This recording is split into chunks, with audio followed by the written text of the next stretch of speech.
Hey there folks, and welcome back to the Taulantia Campaign.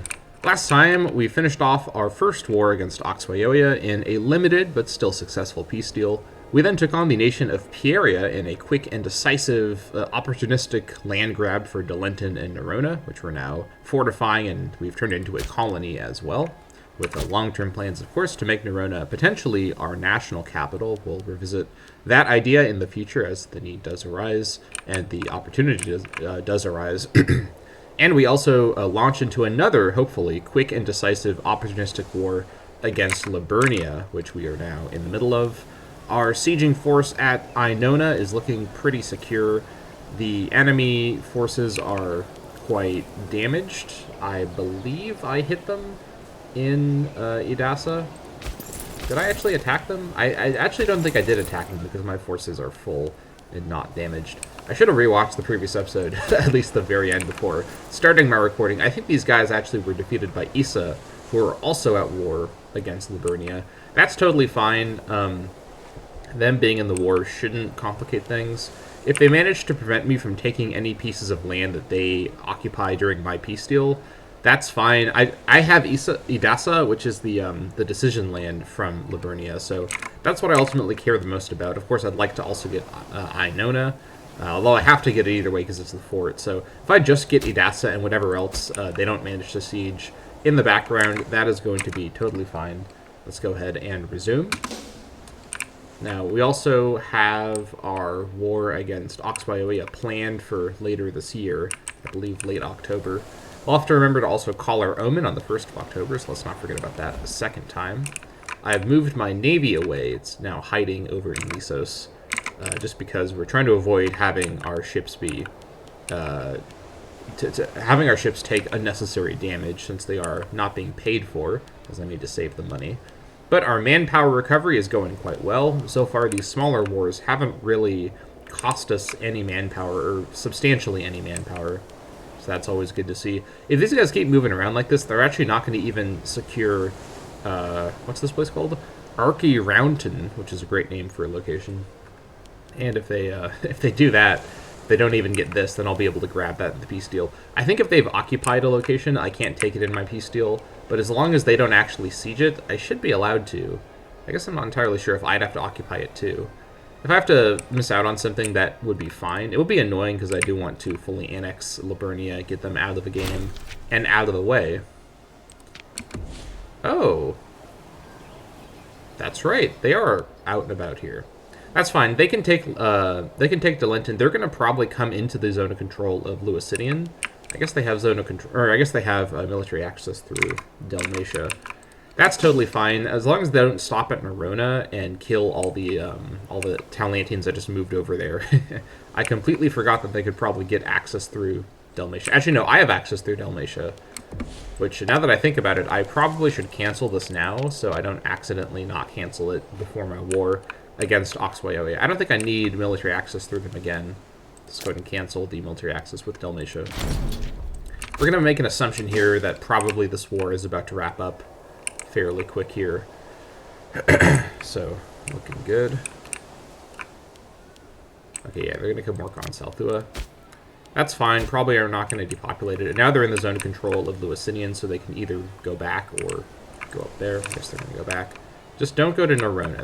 That's all I ask of you, because that would be quite irritating. All right, 7%? Nope. Didn't expect a 7% to win, but you can hope.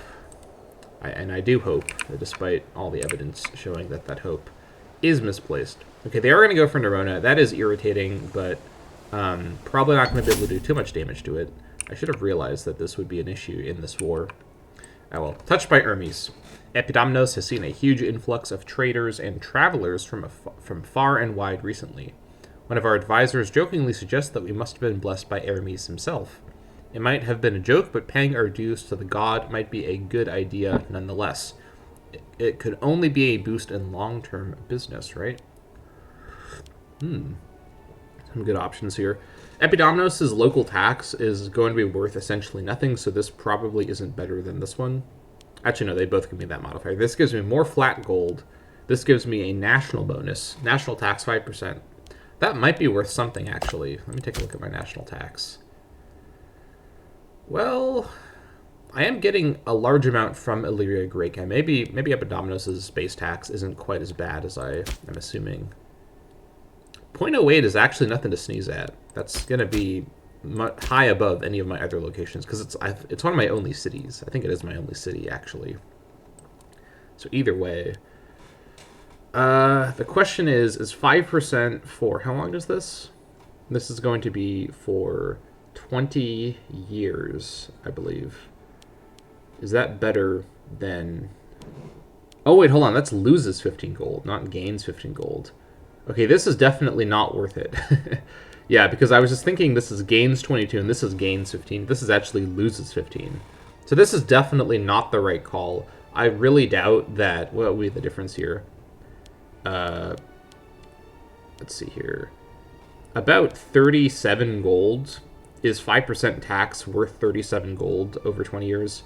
Possibly, but not for me. This might be a late game event that gives you more money in the scheme of things, but I think 22 for now is the right call. I'll go for that. Alright, so they're going to work on Nerona. That's fine. Small micro mistake, not ultimately going to be... Oh, actually, it's not going to be a huge deal because we're going to win the war before they finish that siege. Possibly. They sent the population to Nerona. That's a pretty bad place to send that slave. Whoops. All right, sacking of Inona. I believe this place can probably get sacked pretty hard here. Get some money. Let's see, I kill 4 Liburnian citizens. They're not going to be pleased with that. And making some of my levies loyal to Glaucius, that's fine. Levy loyalty to the king isn't a super huge problem. Loyal levies are just more expensive to pay for. At least I think they are, even if they're loyal to the monarch. But if they're loyal to a different general, you have to be aware of that, because that boosts that general's power base. And if that general goes rebel, they drag those levies with them. This is more of an issue with legions, when you have a standing legion and a long-standing general who's with them. Because then if they go rogue, then the whole group goes together. So levy loyalty is a bit less scary than legion loyalty, that's for sure. I guess I should say sort of legion cohort loyalty.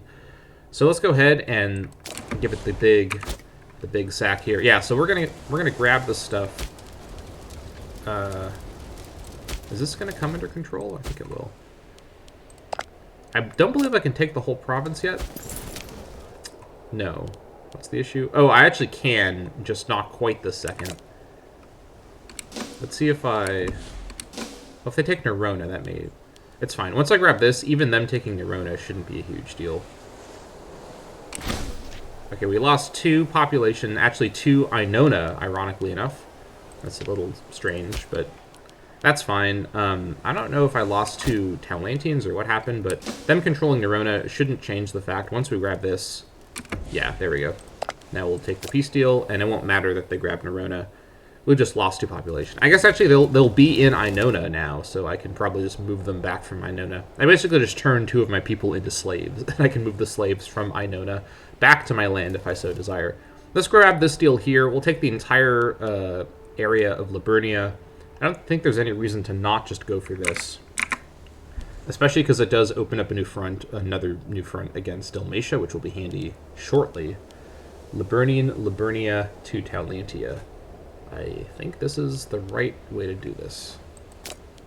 Increase my rank to regional power. Okay. Excited to see that. Yes. Alright, the Liburnian Elite, we're going to go ahead and go and do our banishment of class. I don't want to have the Liburnians be too upset, although they're going to be upset either way. I would rather lose the aggressive expansion than gain the popularity. Not a huge problem right now. Alright, so... Let's also take a look for a moment. We can now see our border war situation. Once we have Dalmatia, this border war will be much less severe.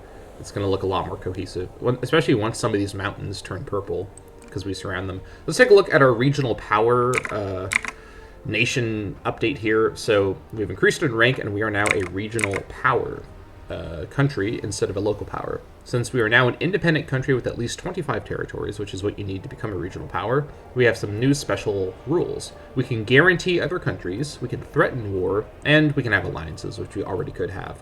The main thing that we lose is I believe we are no longer allowed to enter defensive leagues. If I were to try here, Yep, we're now too powerful to join a defensive league. That's fine. I don't really use defensive leagues much in my Imperator Rome campaigns. Maybe if I was playing as like a Hellenic city-state, there might be some benefits to doing that, but in my experience, it's better to just be ultra aggressive. If you're just overwhelmingly aggressive and don't give the AI time to organize against you, you can usually just overwhelm them with enough knowledge of some of these mechanics. Anyway, so in terms of the effects we get, some of these are basically amplified versions of the effects we had as a local power. I can't see the local power effects right now, but I'll just tell you what my new current effects are. So if build cost minus 5%, I believe the build cost does get less bonusy as time goes on. That's a weird way of phrasing that. I think your build cost bonus is stronger the smaller of a nation you are, is what I'm trying to say. Provinciality minus 0.01. Integrated culture happiness 8%. That part's really important. We have an extra capital import route. Actually, this might just be the +1 we had before. We'll see in a moment. Integration speed plus 15%. Wages are up. Dip relations +1. I think, again, this is the same as before. Monthly political influence 5%. War score cost minus 5%. Dip range plus 50%. I think this is definitely increased. Threshold for civil war, I think, gets more serious. And I think we do get one additional mercenary army compared to the past. So that's great. We have starving pops in Edassa. That's fine. So we now have the decision land of Edassa. Very good. Do I keep this as a city? Probably not. I think I'm going to revoke city status. 5 tyranny is annoying, but I don't really want this to be a city. I don't want people to come over and sack it, especially because it's not fortified. Let's revoke the city status. That's fine. Inona might actually become a city in the future. Assyria is another good option, but for now, I think what I'll do is move the capital over to Inona just because it is fortified, and even though the garrison is damaged, it will recover its garrison sooner or later, so may as well shift that over for now. I just know that whether or not Inona or Assyria becomes my long-term provincial capital in this province, I do think that Arki Rounton is definitely not going to stay the provincial capital, so let's move it to Inona for now. Alright, we look at capital. There's a bit of loyalty. Loyalty is actually okay right now. I'm going to switch this over a little greedily to cultural assimilation. I could probably start on a claim now, but I think I'll have time. I don't think the war against Oxbayoya and their friends will be a very quick one if history is my guide. So let's greedily switch this over to assimilation. And can we do that over here? Actually, no, we already did it over here. Okay. In fact, I'll just check I'll check like this, because this is a much faster way of doing it. Yeah, the one that we haven't switched yet is Dindaria, but we only have one location in Dindaria at the moment. I do think I will annex Armistia, as I've talked about before, and probably turn them into my tribal vassal in Malesia. I talked about this a few episodes ago, but I think I will go for that plan. Or was it last episode? I don't recall. It actually probably was 2 episodes ago. Anyways. I think my truce with Oxbayoya does end... I have to look it on my side. 26th of October. August, September, October. I think I'll just leave my army up. I think we're probably okay to do that. We haven't had them up for too long yet. War exhaustion's not a huge problem. That being said, it may become a huge problem. We didn't take any casualties in this war. Or we effectively didn't. We may have taken a bit of attrition casualties. But given that, I actually should probably bring my fleet back. Actually, no, hold on. I'm going to enter Dalmatia from this side. That's right. I think what I'll do, actually, I'm going to bring my fleet over. I'm going to have some of my forces come to Dalminian, and then the others go to Borinian from this side. Is Ditionia going to join the war as well? It doesn't look like they will. Oxbayoya has dropped their alliance with Ditionia, and they may or may not ally with them again. It's fine if they don't. Actually, Ditionia being in the war makes it a little easier to get to Brookham, but we can just go around the long way if they don't join the war. I think they should be fine. We're going to assume that Ditionia won't join, but if they do join, we'll be in position to counteract their forces entering the war. We may be able to also snipe the Dalmatian forces, because we're entering this war on the Dalmatian front much, much more than the previous time we fought Oxbayoya. Alright, so let's have Glaucius be the one to head to Bornian. Probably from Serdia. You stay there. We're going to send over the fleet to pick you up. I will destroy the port here. in Idasa. No reason to. Oh, we unlocked a trade route. So I guess clicking that button for some reason updated the game internally. Now we can trade one more good. Ooh, we've got some nice new things available. I think I will keep my livestock trade going because I really like the pop promotion speed bonus. That's important because we have a lot of tribesmen and freemen because of our sort of before the game started, our kind of tribal origins. So promoting them into citizens is very critical, given that I need to boost my research sooner or later, and that's only going to happen with that pop promotion bonus, or it'll happen much more with that pop promotion bonus. Plus, livestock is a pretty good thing to trade for. Alternatively, I could trade my livestock trade for a honey trade, because I can also trade for honey. And also, I should note the reason all these resources are suddenly available, I used to not have access to most of these resources, is really because of becoming a regional power. I think other regional powers are now more interested in trading with me. I think that's what's going on. Maybe it's the diplomatic... Actually, no, it's probably the diplomatic range increasing. Yeah, that's probably it. I'm trying to think of some explanation, and that's probably the one that makes the most sense. I guess I should reconsider if having livestock be my current trade is critical, because honestly, livestock, even though it's a modifier that I really like, pop promotion speed, there are other alternatives that might be better modifiers if I'm going to trade for modifiers. If I'm going to just trade for gold, which seems like probably the better call at the moment, trading for things like glass and spices, I could do alternatively. I could even trade for the glass bonus, country civ level 5%. That's quite good. Getting all my territories leveling up towards that extra 5% could be quite handy.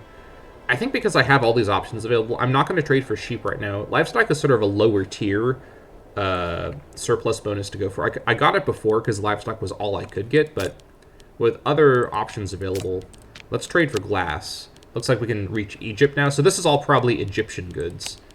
Yeah, I'm seeing a lot of African nations that we can now reach, mostly Egypt.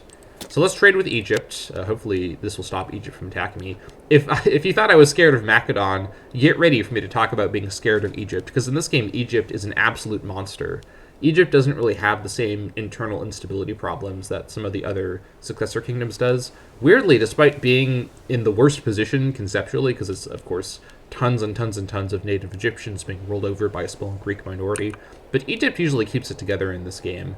Heirs of Alexander just doesn't give them an innate mechanical modifier or a mechanical reason to have instability, the way the Antigonids get absolutely screwed over by Heirs of Alexander. Anyways, let's trade with Egypt for glass.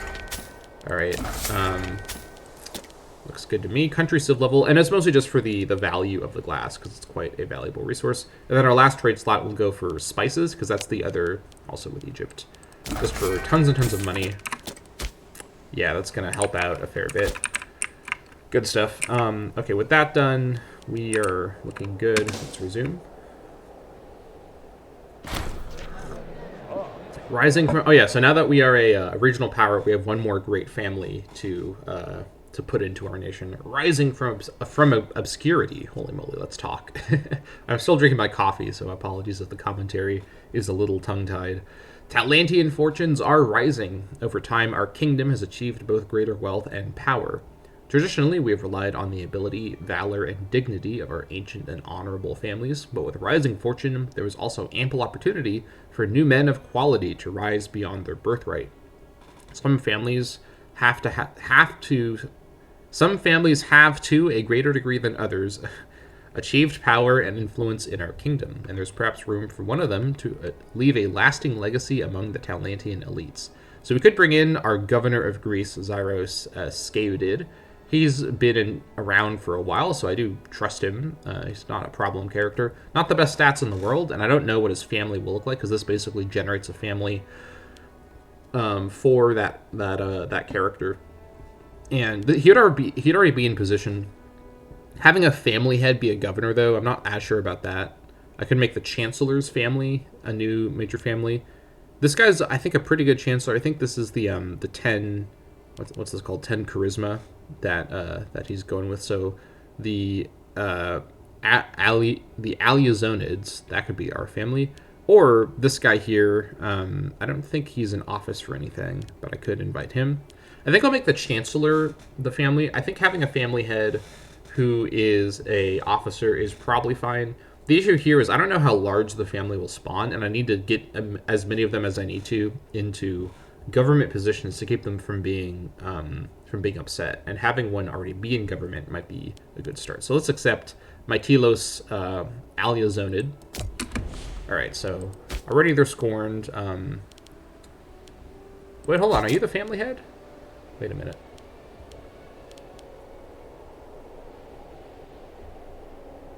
No.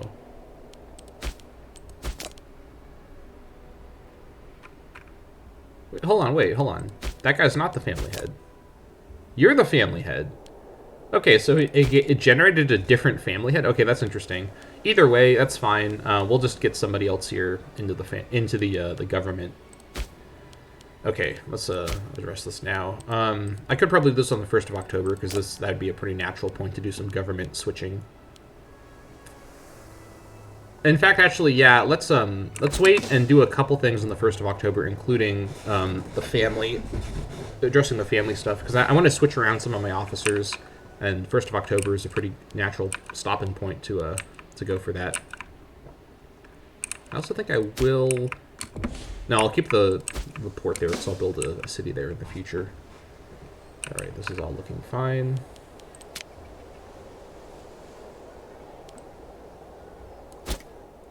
September, one more month. All right, on the boats. You as well.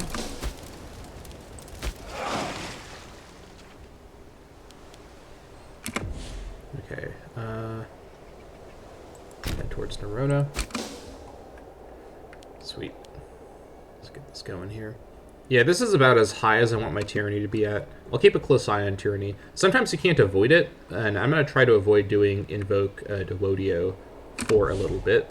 Oh, there we go. 1st of October, 460. This time, we're going to click the Omen button like I keep saying I will. But the nice thing is that we have Apollo now ready to be clicked. He wasn't available, I think, last October, so we could just go for Apollo now for the manpower recovery speed. That's historically been my go-to Omen, basically permanently, because of how important manpower is in this game, and given how aggressive I do play. The alternatives would be National Tax, 11%. That could be handy. That would be about, it's rounded up to 0.25 per month, so that's like 2 glass trades right there. So that could be nice, and that would boost up our treasury a notable amount, given that we're kind of on the verge here. Province loyalty at the moment I think looks fine, and this is actually my chance to do a review of the situation. Aside from Epirus, which is never going to be happy ever, seemingly, we look like we're in the clear, and things are stable in Epirus, so not super critical to get that one at the moment. Or monthly wages. This probably won't make a huge difference financially. Yeah, this wouldn't be as valuable as the tax one. So that's why Hades is such a powerhouse for me. But then again, manpower recovery speed. The thing with manpower recovery speed, though, is this one scales a lot as you get more populace and your manpower gets larger, because it's a flat percent base of your total manpower. So 8.92% will be much stronger when our actual manpower number is much higher. I mean, that's the same with national tax as well. I mean, percentage things always do scale up conceptually as you get a higher base number. But I think for the early game, given especially that our manpower cap is now quite high, 2.1 thousand, and as we convert people to... Because we have all the Taulantians now that are in the base game living in our territory, more or less. There may be a couple slaves here or there that we haven't caught yet. And I guess slaves don't contribute to manpower anyways, but all the manpower contributing population should be in our borders by now in terms of Taulantians. And we'll be converting some into Taulantians. Actually, we probably converted that one slave to Taulantian in Epidomnos already. Let me take a look here. I think we've had our first conversion. Yeah, we're now converting a different slave. So we're on the way to conversion. So I think all that being said, let's go for Apollo for the manpower recovery speed. All right, the visions and prophecies of the God of Light will inspire our young men. Actually, no, I think I read this when I picked Apollo, so let's not read it again. All right, so we're going to go for manpower recovery speed. I'll have Apollo probably be clicked on cooldown for the rest of the game, most likely. The other ones here are good circumstantially, and Aphrodite, again, may get switched to Pan. In fact, I might actually just switch her to Pan right now, because pop capacity of 10% isn't bad, but in terms of a passive effect, supply limit 15% feels like it would be a bit more important, given especially the mountainous terrain. And we lose a lot of our guys to attrition, especially as their levies do get larger, so we'll be able to be a bit more flexible. And the hostile attrition omen modifier could be quite interesting. Yeah, I think let's switch to Pan. We have the stability to go for this right now. Let's give this a try. This is a bit experimental for me, but we'll switch away to Pan. Looks fine. We're not going to be able to obviously pick Pan for a while because we just picked someone, but that's really fine. Also, while I'm looking at it, I believe Invoke Devodio. Yeah, so I think this has been reset now in terms of the cooldown amount, so that's good. So we have this on standby if we need to. War Exhaustion's currently totally fine. Okay. Looking good to me. You're on your way. But, you know, yeah. Let me drop you off here. Let's enter... let's enter from this side because I want to be able to go backwards to respond. Actually, that being said, there's not going to be any navies around, so I can keep my navy here and have my navy transport me between... Have my navy transport me around the Delminian zone of control that would extend to Idesis. So let's actually go into Salonai and enter towards Delminian from this direction. I want to be able to go back over here to respond to incursions into my land, but I do have forts everywhere, so we should be in the clear on that. All right, so let's also now take a look at our officers. Actually, let me start by looking at characters in the family that might be qualified to hold office. Okay, you've got pretty good marshals, so you're a good pick. You've got okay charisma. You've got really good charisma. Okay, we're going to get this guy for sure. Some of these characters are actually looking pretty solid. This guy here has got good zeal. I don't usually see good zeal characters. Yeah, I think we're going to do some switching around here. I think let's just dismiss everybody and then re-summon everybody. This may be a little inefficient in terms of loyalty and popularity loss, but I think I'd rather do it like this because it's too hard without the CK3 sort of switch officer button in that game, or switch counselor button. It's too hard to do this on this screen because you lose track of who's where. So let's go ahead and just switch, even including the researchers. Switch everybody. So we're definitely not going to unpause right now because we don't have anyone in charge. So given that we now have a slightly better research ratio, it's not great, but 43% is much better than what it was at the start of the game. I think we had like 2% at the start of the game. I don't recall. I'm going to check the first episode later. So let's get the most qualified people possible into our administration for the researchers. So this guy's a Strabinid. Let's also remember who our great families are. Strabinid, Agurid, Taulantid, Aliazonid. All right. Researcher. So this guy's a Strabinid. Any bad loyalty problems? He is selfish, but no corruption problems. That's probably fine for a researcher. Yeah, his loyalty's fine. Okay, Civic. This guy is one of these Aliazonid. This is a new family. This is the new family, I should say. This guy's righteous. That's pretty good. Let's get him in here. Now for oratory. This is the other Aliazonid. I think this was my previous chancellor, which would be fine to move him in here because he's got really good charisma. Yep, this is fine. No bad corruption traits. No bad loyalty traits. It's fine if they do. I'm trying to be min-maxy here. Right. 7 zeal. Agurid. Yep. There we go. Got that taken care of. Now back over here to the governor, to the government. Let's get. Let's try to not double up if we don't need to yet. Let's get an Agurid here. 9 charisma. He's skeptical, but no bad corruption traits. That's probably fine. Let's see. Libos Strabinid, but do I need to actually get a zeal character? What am I low on? No, I think let's make sure that I'm not missing out on any important office positions because the really qualified guys may also be super qualified in a different skill, so I gotta keep an eye on that. Let's get this guy into the high priest position because I want to have a good omen modifier. Yeah, I'm gonna have a lot of manpower recovery now, up to 17. Good stuff. All right. Let's see here. Monthly civ change. Make sure we get a good guy for this. We need some more Taulantians. Holy moly. Do I have any good Taulantians anywhere? I have a couple. Oh wow, the Taulantid family is really kind of lacking with our characters. Jeez. All right. Let's see. I'm gonna put my less qualified because my royal family just is not cutting it here. Let's put Cirrus in charge of the stuff. The martial positions for the kingdom type government don't really give you super important modifiers from my playstyle. Mercenary army maintenance, that's fine if you're playing as someone like Syracuse that has a lot of other mercenary bonuses, but unless you've stacked mercenary bonuses, I don't really think they're often worth using all the time. They're just an emergency situation button. So let's put Cirrus and Pluritas into our martial positions here, where they can do the least amount of damage with their bad stats. That's fine. All right, Royal Tutor. We can now start doubling up because we have every family taken care of here. First generation aristocrat. Monthly civ change, that's pretty important. Legitimacy. Let's get Talus, actually, as the court philosopher. Why not? My son and heir here.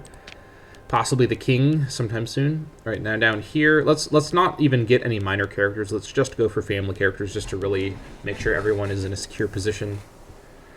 Finesse for the tax rate, and then you will put Strabine. So let me take a look now at my family office spread. So I think I've probably rearranged this pretty successfully. I've focused on the ones that are the most important, especially High Priest is really important because the Omen power is really boosted. Okay, so 3, 3, 4. Okay, yeah. So the Aliazonids are actually, these guys are really competent. These guys spawned with a huge number of good characters. So these guys are going to be even happier, less wages, and monthly statesmanship. That's pretty good. Okay, I think that's what I wanted to do there. Let's see here. One second. All right, we're good. Okay, so let's go ahead and unpause the game after a long time getting all that set up. Sorry about that long delay, but that's okay. Okay, these guys have re-entered a defensive league with Ditionia, so that's fine. I thought they might do something like this, so we'll just fight Ditionia again. No big deal. That's not going to be a huge problem for me. 26th of October. Okay. So I should now, yeah, so now I just have truces with Pieria and Liburnia, both of whom don't exist anymore, which is inopportune for them, you might say. Let's go ahead and relaunch our war against Oxwaioia. Long awaited, I guess only a couple days awaited. All right, so let's call in Dardania. Let's actually make sure Dardania is not in a war. They're not. They're good.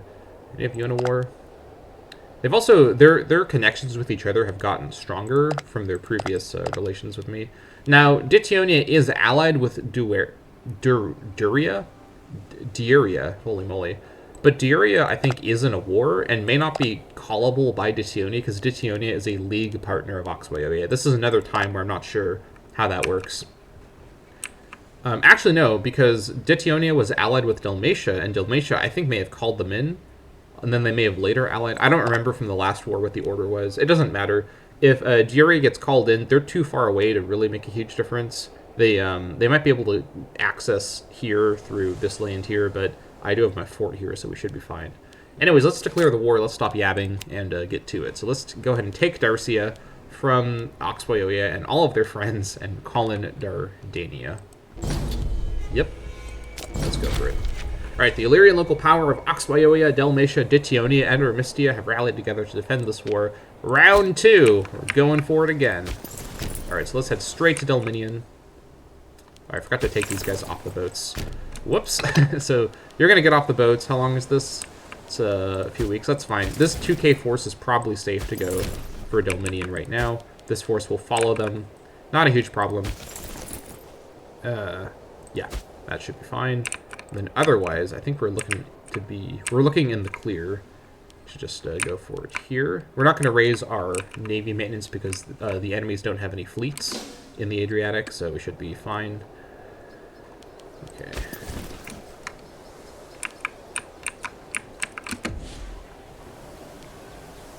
In fact, you might be able to do some sort of cheeky maneuver like this.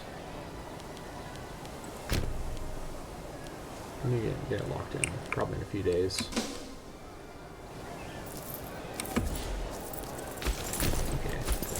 I'll wait, and then I'll come with you as well. So 16th of November, that's fine.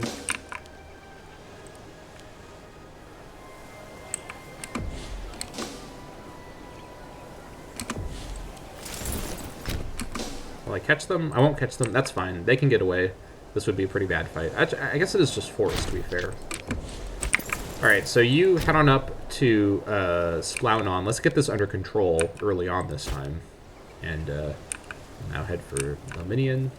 I think these are all going into Dardania again. I see them all moving this direction, which is quite handy.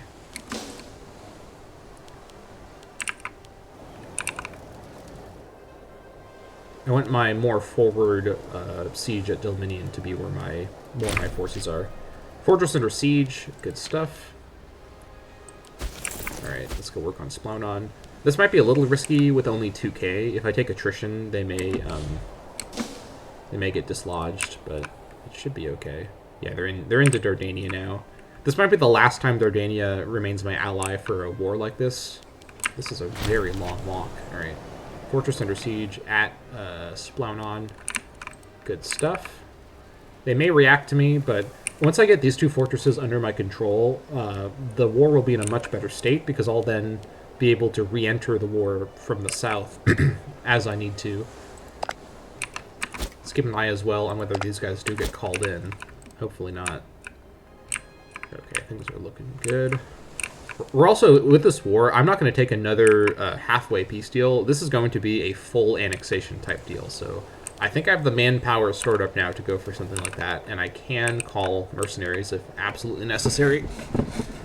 But, yeah, I'm coming for blood. I got a taste of blood earlier in my first war against the mountain tribes. Okay, this is a little problematic. It says that this is an even fight. The terrain is to our benefit, and we're attacking in the mountains. Again, I'm not sure how that's the case. Should have probably guessed that this might happen. I'm probably not able to leave into Burinian. Let me see here. Let me just create a new unit with my slower guy. Just one of these guys. 10th of March. Actually, I might be able to leave into... Yeah, okay. I guess Splounon is so distant from Valois and Burnian, I can get away like this. I think I will get away like this. I've now distracted this 3k force into a huge and time-costly maneuvering around here, so this was worth doing even if I have to break the siege.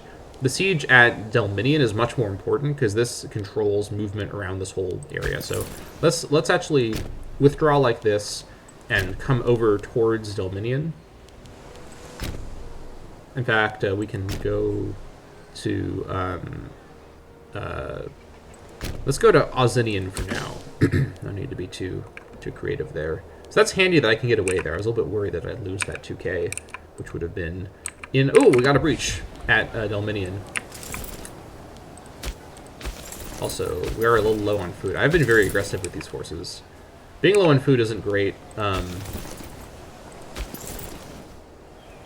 if we get the breach here, we might be able to just assault it and claim it super quick. I don't know if I want to assault it. They do still have 316. I believe the breach does also speed up the siege, even if I don't assault, it's still good. Let's just stay here. Let me move actually the... Which one are you? You're the better martial one. Let's move you into Delenton to gain back some food. Then we may switch them out. I want my higher martial character. How much food do you have? Merge these guys back as well. Oh, okay, yeah. We'll merge them once they arrive there. Yeah, I need to remember that my guys have been at war for a while and they may be low on army food.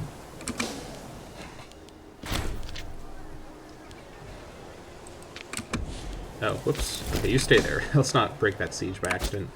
Took some inopportune attrition right there. That's fine. Merge you guys. Head on over. Alright. These guys will suffer a bit of attrition, but we have to keep them together. Let's have actually Glaucius take over the siege, and then we'll move these guys over into Delenton to get some of their food back. We may get lucky with these siege timers. Our supply shortage, that's pretty good. No sieges on my forts either. These guys are really distracted by Dardania.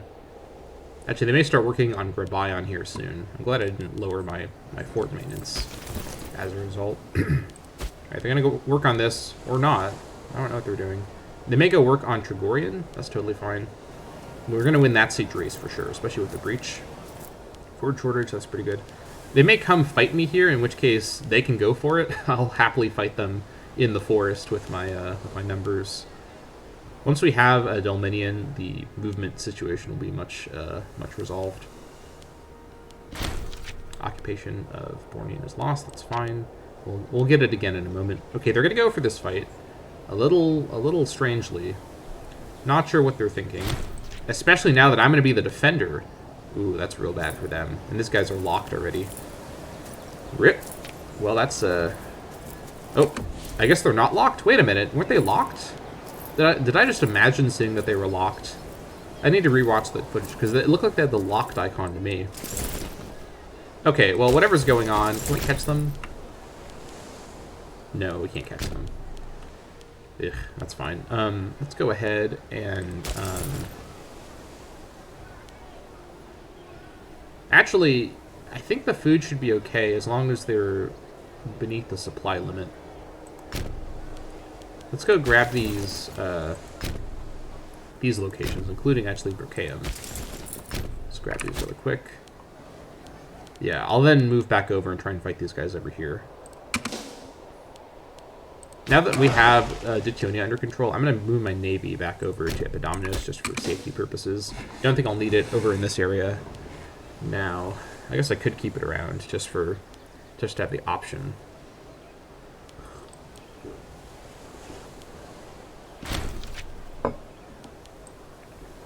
Group Iron's under siege, that's fine. That'll take them a while. Even once they take Grabion, they'll still have to work on a Scribian to get down to Lissos and Epidomnos, Albanopolis, and my core. So we should be in the clear. Working on Delminian as well. Oh, right. Okay. Actually, all of you come back. Got that. Once we're all here, let's go wipe these guys down in Delminian. Okay, they're not going to go for it. Where are they going? Pelba.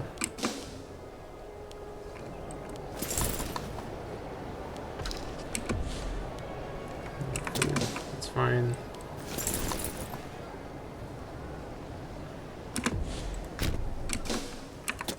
We're going to scare them away. Or we'll catch them? Maybe. No, we won't. Okay, well, since Dardania is going to go chase them around now, so now that that's happening, let's go and quickly grab... let me actually split away some of these horses again to go grab those unfortified locations. Is 500 enough? Or under 500 enough? Possibly not.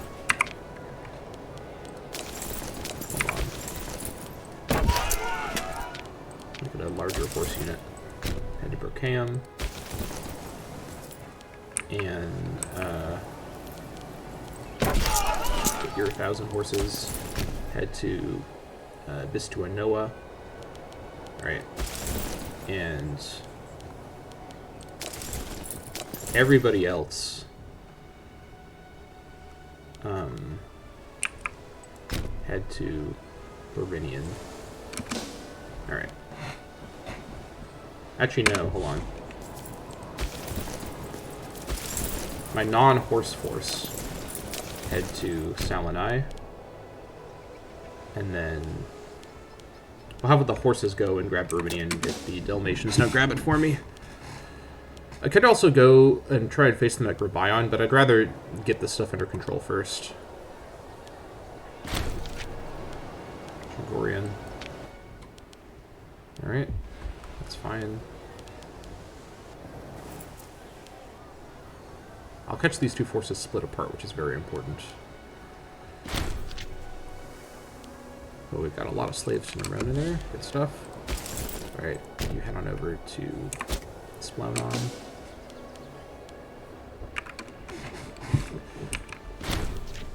Brookhaven is 1. Good. Head to Splounon.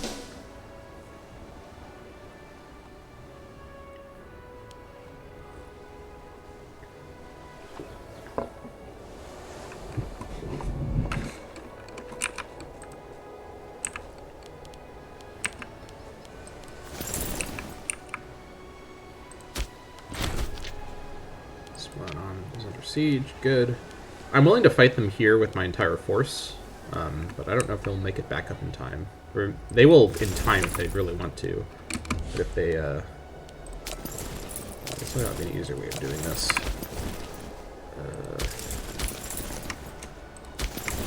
There we go. Let me also take a look now and see. Now, what I really want here is Brookhaven. So can I can get a white piece right now.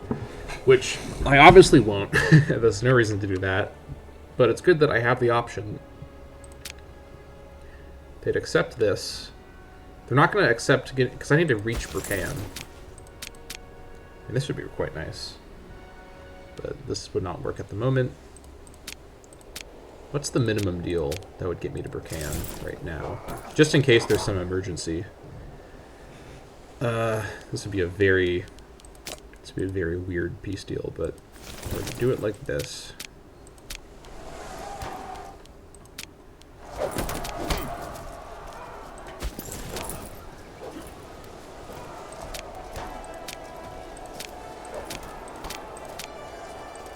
just want to take this one spot, not... Oh, I have to do it for here, that's right.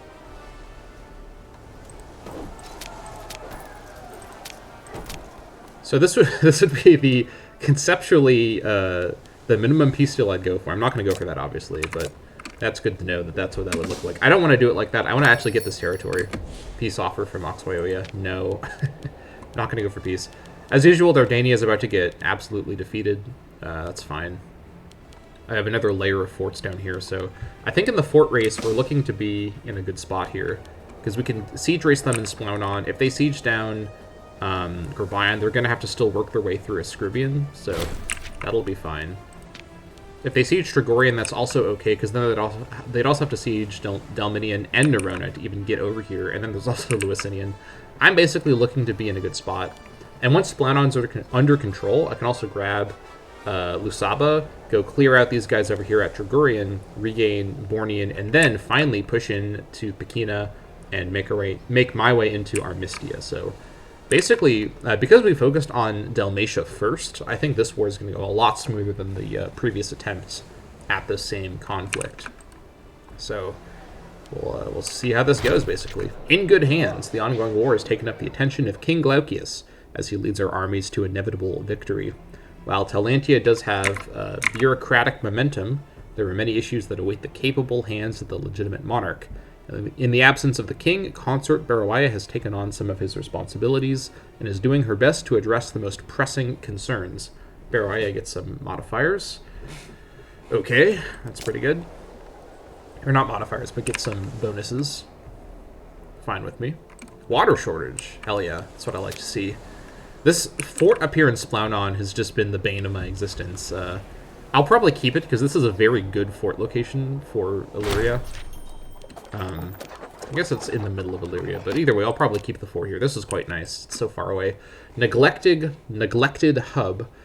Consort Barawai has decided to put her considerable administrative experience to good use with a scheme designed to reassure the disgruntled cities of Epirus, a city, singular, and it's arguably not even a city. The settlement of Bylus is particularly vocal in its concerns, arguing that they've repeatedly been ignored and passed over in favor of the capital and other provinces. With the king indisposed, the consort has drawn up a plan to fund the expansion of Bylus to ensure its future prosperity and assure the locals that the ancient rights and importance of their municipality will not be dulled by ill time or fortune. The municipality of the forest. Okay, don't really want to get local provincial loyalty minus 0.15 in Epirus. I guess I'll pay 15 political influence and 8 gold. That's fine. I actually had a bit of political influence stored up here, so I guess this is fine. Once I have 20 again, I'll probably get a claim going, because now that I think about it, I don't think I have another claim ready. Also, province loyalty in Epirus is actually super nice, and also one Freeman. By all means, go for it. Tell the Epiriotes that we love them. Make them believe such a thing could be true, even though it's not.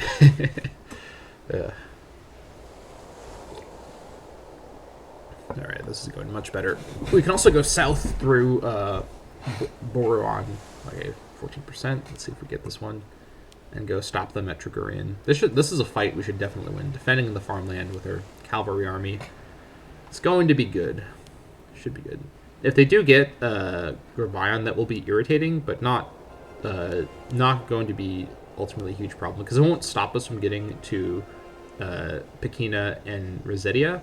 It would just block us from the south, but we can enter these areas from the west.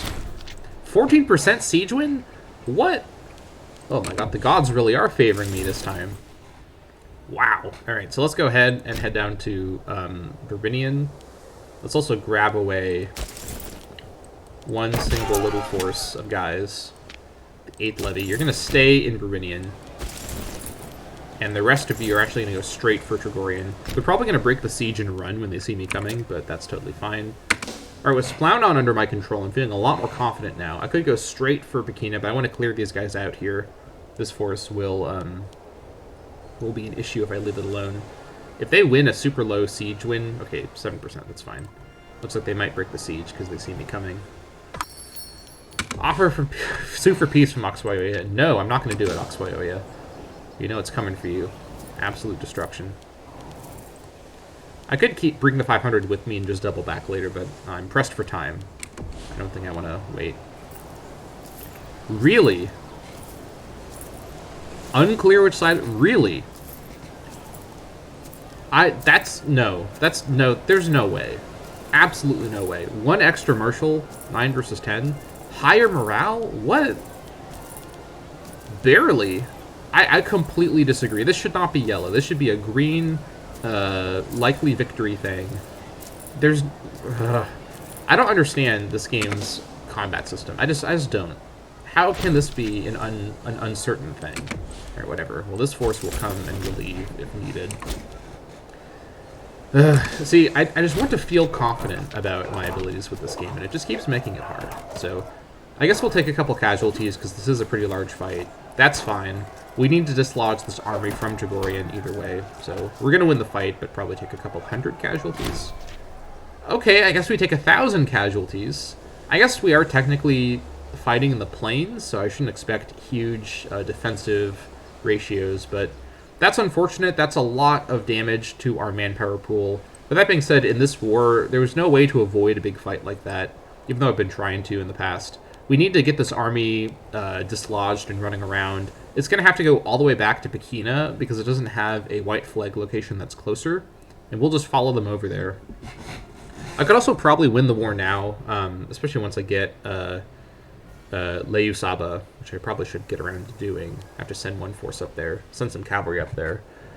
But the question is, do I still want to get Armistia and get this chain of locations under my control? I do kind of want to control this mountain pass and have them be my tribal vassal in Malwesia. I kind of like that idea, but now it's going to be a bit more of a commitment. I'd have to siege Pekina and then also siege Resetia. But the momentum of this win, I think we should be able to pull that off. Let's head to Pekina. We'll just walk over, and yeah, let's do it like that. Okay, that's fine. After this war, also I forgot to get my claim going. Whoops. I don't have a claim on Eopodia yet, do I?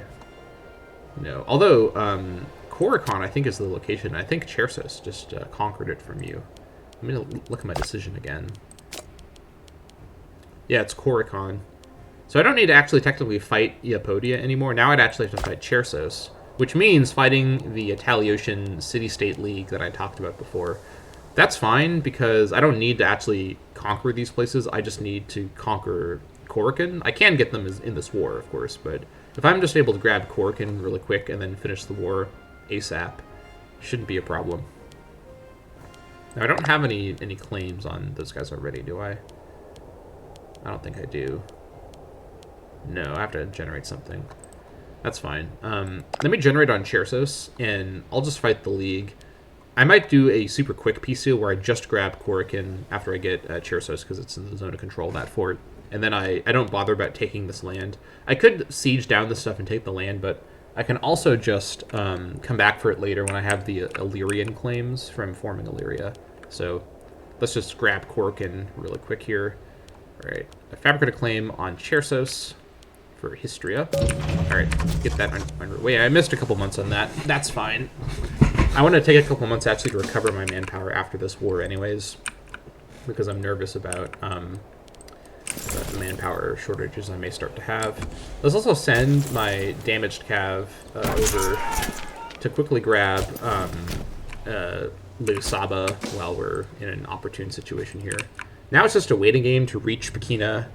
I guess also they may take Gorbayon here, which could be annoying. But that's fine.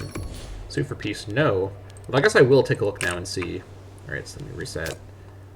If I were to go for something like... They wouldn't even go for this, so they're still being pretty stingy here. Reset. Yeah, just with just how many different provinces are overlapping right around here, I can't really reach Burkaim very easily. So I think I need to get a more total peace deal than this, sadly. I thought I might be able to get the Burkaim peace deal in some form out of just this territory, but probably not, it looks like. That's annoying, but it is what it is. Oh, they're going to break their siege? What? What are you doing, AI? Oh my god. They were really far on the Gorbayon siege. I mean, I'm not upset. This is great for me. I mean, this is probably the right call because now I'm like on my way to come to their land. So probably smart to try and stop me, but they were really far on the Gorbayon siege and they just broke it for no reason. That's pretty unfortunate for them. All right, let's get this little siege up here. Get that under control. Good. All right. Yeah. I think us being in Pekina defending, last time that was a good fight, or at least it was a better fight, and I think this force here is less dangerous than the force I was facing at the beginning of last episode. So let's just get into position here. We're going to arrive before they do. We're going to stack wipe, I think, the retreating army, which is great. At least I hope we stack wipe them. Am I locked in yet? Can't tell. 6th of July. Oh yeah, they're not going to face me here. Okay, they're going to run back. They're probably going to go back to Gorbayon, those goofballs. Okay, this is looking pretty promising, all things considered. Here we come. A few days away. All right, they are going to come after all. All right, fight at Pekina against the retreating force from the west. Let's see, how does this go? Stack wipe? Nope, no stack wipe. But that was a pretty good trade, all things considered. All right, now you are going to come in. They're going to stop. So that's fine. I'm not going to stop Oxwayoya. I'm not going to take peace with you yet. Clearly, I have some goals here. So they're probably going to go back to Gorbayon. That's totally fine. Now, one other thing I could do is once I get Pekina, I could just not take Armistia and end the war a little earlier. But at this point, the momentum is really here to get to Armistia. Because now, my combined forces, especially with Dardania here, is better than their combined forces. And I want to, like I said before, I want this to be a full annexation. This enemy alliance has caused me so much grief in the last couple episodes. I just want to wipe them off the face of the map. Yes, I know I don't need to before I'm Illyria. I don't need to get all this territory yet. But I kind of want to, and I just want to punish them for they're going to go into Dardania. All right, go for it. Dardania can suffer one more time on my behalf. Fine with me. I should probably get my lowest... Hold on, let me also reorganize these forces to be a bit more cohesive. Should probably get my lowest food forces here out of here. Yeah. No, actually, they're okay. What's the supply limit around here? It's actually we're actually below the supply limit still. Or wait, are we? No, we're slightly above. Yeah, 2 point. Yeah, that's extra attrition.